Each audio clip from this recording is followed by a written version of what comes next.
Hi friends, నేను ఒక సాధారణమైన వ్యక్తినండి. నా పేరు హర్ష చక్రమేడిది. నేను ఎక్కువగా ఫేస్బుక్లో ఉండేవాడిని. నేను పెద్దగా చదువుకోలేదండి. దీనివల్ల నేను ఎంతో కోల్పోయా. నా జీవితంలో ఏదైతే చేయాలనుకుంటున్నా వాటన్నిటికి కూడా ఒక అడ్డం ఏదైనా ఉంది అంటే ఆ చదువు అనేది లేకపోవడం వల్ల. ఈ చదువు అనేది లేకపోవడం వల్ల నేను ఎంతగా సఫర్ అయ్యాననేది ఈ లోకానికి తెలియాలి. దానికోసం నేను రాసుకున్న ఒక రాత కుదిరితే పరిగెత్తు అనే ఒక మేలుకొలుపు రాత. దీన్ని తమ్మారెడ్డి భరద్వాజ గారు, యాక్టర్ సాయి కుమార్ గారు, జూనియర్ ఎన్టీఆర్ ఇలా ఎంతోమంది దీన్ని అన్ని వేదికల్లోనూ వాళ్ళు శ్రీశ్రీ గారిది అనుకొని చెప్పి ఆ వీడియోలు పెట్టారు. మధ్యలో ఒక కుర్రాడు లలిత్ పాటిల్ అని చెప్పి అతను కూడా ఇది నాదే, నేను రాశానని చెప్పుకున్నాడు. వాస్తవానికి అతని దగ్గర ఒరిజినల్ పోస్ట్ లేదండి. ఆ ఒరిజినల్ పోస్టు కాకుండా నేను రాసింది ఎవరో కాపీ చేసి ఆ కాపీ చేసిన దగ్గర నుండి తను తీసుకెళ్ళి పేస్ట్ చేసుకుంటే వచ్చిన పోస్ట్ అది. దాని ఒరిజినల్ అతని దగ్గర లేదు, ఈవెన్ నా దగ్గర కూడా లేదు. కానీ అది నాది అని చెప్పుకోవడానికి ఆధారాలు నా దగ్గర ఉన్నాయి. అతను నవంబర్ 8 నా పోస్ట్ అని చెప్పాడు. వాస్తవానికి 2015 మార్చి 23 నుండి నేను పెట్టిన పోస్టులో ఒక కామెంట్కి నేను అది ప్రేరణగా రాసిన ఒక రాత కాబట్టి అది ఏప్రిల్ మధ్యలో ఎప్పుడో ఇదై ఉండాలి. నా ఫోన్ పోయిందండి. పోగొట్టుకున్నాను అనడం కాదు, వేరే వాళ్ళు నా ఫోన్ లాక్కున్నారు. అలా నా ఫోన్ పోవడం వల్ల దాంట్లో ఉన్నది వాళ్ళు కాపీ చేసి నా పోస్ట్ని డిలీట్ చేయడం వల్ల అది స్పాయిల్ అయిపోయింది. కానీ ఒక విషయం చెప్పాలి, ప్రతి రాతకి ఒక ప్రేరణ ఉంటుంది. ఆ ప్రేరణ ఏంటి అనేది మనం ఎక్కడో ఒక చిన్న విషయంలో నలిగిపోయి ఉండాలి. అది మన మనసు బాధిస్తేనే మనం రాస్తాం. అలా రాయబడ్డది అది. అది నా జీవితంలో జరిగినవి కాబట్టి నేను రాసుకున్నాను.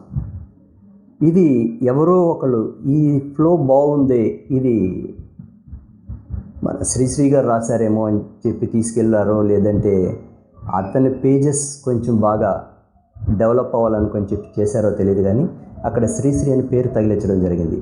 ఇదే మాట లలిత్ పాటిల్ కూడా చెప్పాడు. కానీ అతని దగ్గర ఉన్నది ఒరిజినల్ పోస్ట్ కాదండి, అది పేస్టింగ్. నేను దాన్ని టెక్నికల్గా నిరూపించగలను. ఈ విషయం ఎందుకు చెప్తున్నానంటే, ఇదేదో నేను గొప్పగా నా గొప్పతనం చెప్పుకోవడానికి, ఏదో డబ్బా కొట్టుకోవడానికి చెప్పడం లేదండి. నా జీవితంలో నేను ఎందుకు వెనకబడ్డాను అనే విషయంగా. ఈ విషయాన్ని నేను వేరే దానికి అన్వయించడానికి మాత్రమే టాపిక్ తీసుకొస్తున్నాను. కారణం ఏంటంటే, మన దేశంలో విద్య అనేది ఎంత ప్రాముఖ్యత ఉందో గుర్తించలేకపోవడం వల్ల. ఎవరిని మనం ఎన్నుకోవాలి, ఎలాంటి వాళ్ళని ఎన్నుకోవాలి, ఎలాంటి పాలకులు మనకు రావాలి, ఎలాంటి వ్యవస్థను మనం చూడాలనుకుంటున్నామో ఆ వ్యవస్థకు సంబంధించిన వ్యక్తులు మనకి లేకపోవడం వల్ల మనం చాలా వరకు ఇబ్బందులు పడుతున్నాం. నేను ఎక్కువగా జనాలతో మాట్లాడే వ్యక్తిని కాదండి. మనుషులతో మాట్లాడి చాలా విసిగిపోయా. మనసులతో మాట్లాడాలని ఆశ ఉండేది. ఈ మనుషులతో మాట్లాడకపోవడం అనేది నేను ఎలాంటిదంటే, ఒక ఒంటరి గదిలో నన్ను నేను బంధించుకున్నాను, కరోనాలో క్వారంటైన్ ఉన్నట్టు. దీనివల్ల నాకు కూడా అప్పుడప్పుడు నత్తి రావచ్చు, మాట తడబడవచ్చు. కానీ నేను ఎలా బతకాలి, ఎలా చేయాలి అనే విషయాల్లో ఎప్పుడు నేను బాగానే ఉంటున్నాను. కానీ ఎందుకో తెలీదు,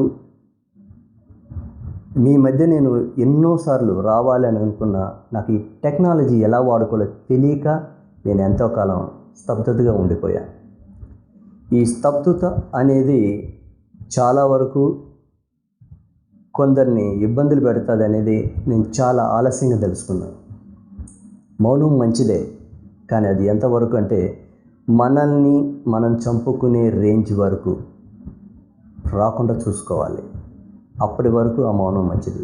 మనమే చనిపోతాము, మన పరిస్థితులే బాగోలేదంటే మనం తిరగబడకపోతే మనం పుట్టిన పుట్టుకకి అర్థం లేకుండా పోతుందండి. ఈ ఒక్క విషయం చెప్పడం కోసమే నేను వచ్చాను. రేపటి నుండి మీకు ఎలాంటి పరిస్థితిలో మనం ఉన్నాము అనే విషయంగా ఆనాడు జరిగిన మహాభారతాన్ని ఈనాడు మన రాజకీయాల్లో జరుగుతున్న నేటి భారతాన్ని నేను మీకు ప్రత్యక్షంగా చూపెడతాను.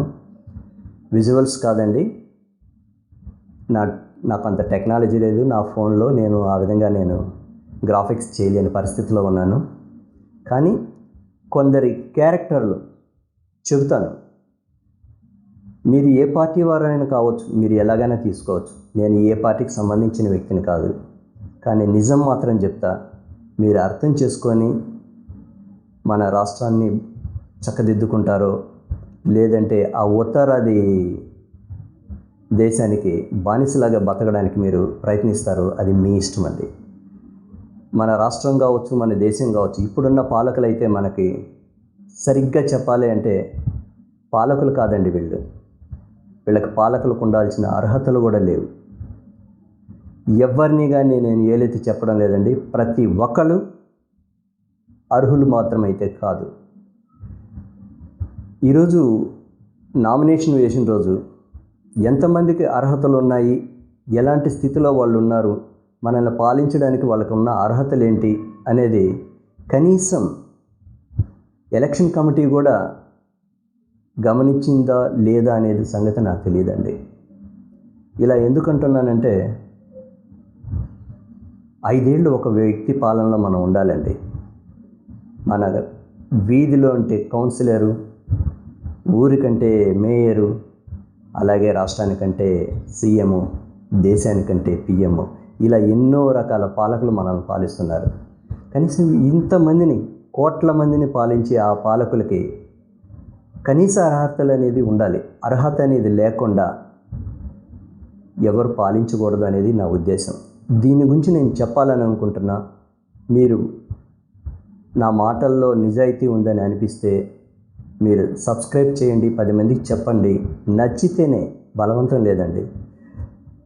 తద్వారా మీకు ఎన్నో విషయాలు నేను చెప్పాలనుకుంటున్నా. నా మనసులోనివి కొన్ని మీతో పంచుకోవాలనుకుంటున్నా. ఒంటి చెయ్యి ఎప్పుడు చప్పట్లు కొట్టడం కుదరదండి. 10 మంది కలిస్తేనే సాధ్యమవుతుంది. నేను అందుకోసమే సబ్స్క్రైబ్ చేయమంటున్నాను, కానీ మానిటైజేషన్ కోసం కాదండి. ఎన్నో రకాలుగా మీరు వీడియోలు చూస్తుంటారు, ఎన్నో రకాలుగా మీరు సంతోషపడుతుంటారు, బాధపడుతుంటారు, ఏదేదో పంచుకుంటారు. కానీ మన మనుగడ కోసం అనేది ఒక వీడియో ఎవరు చేయడం లేదు. ఈ విషయంగానే నేను ఈ వీడియో పెట్టదలుచుకున్నాను. పెడతాను, మీ సపోర్ట్ ఉంటే. బాయ్.